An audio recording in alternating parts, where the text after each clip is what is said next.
भक्ति और बाबा जी विराजमान नहीं रहे। वही कृपा मोला मिली आवाज आपन के गीत को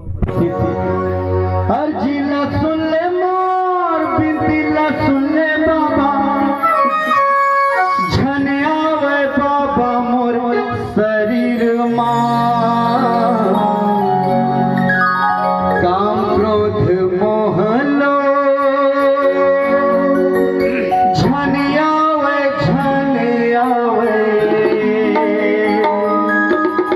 झने आवे बाबा मोर शरीर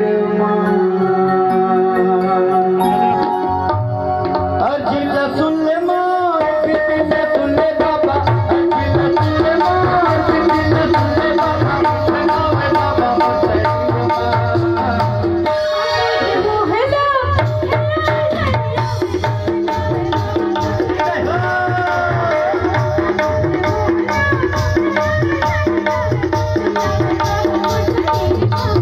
अर्जिला सुन ले मोर बिंदिला सुन ले बाबा अर्जिला सुन ले मोर बिंदिला सुन ले बाबा झने आवे बाबा मोर शरीर सब कुछ मोह लो झने आवे बाबा मोर शरीर सब कुछ मोह लो झने आवे बाबा मोर शरीर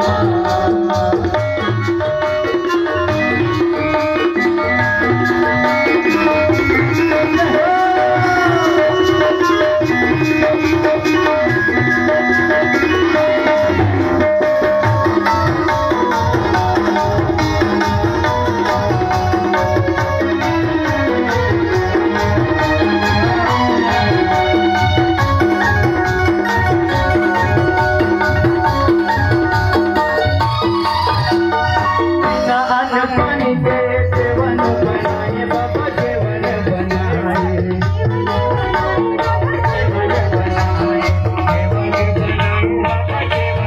बिना अन्न पानी के जीवन बनाए गुरु जीवन बनाए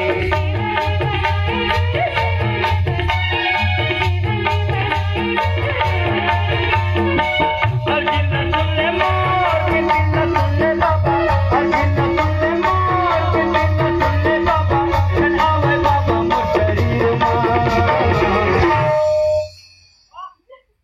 इसी पर भाई मन हवा गुरु घासीदास बाबा की कृपा पाना है कि नहीं पाना है? तो एक बार ताली के साथ जयकारा जरूर लगाना है। बोले परम पूज्य संत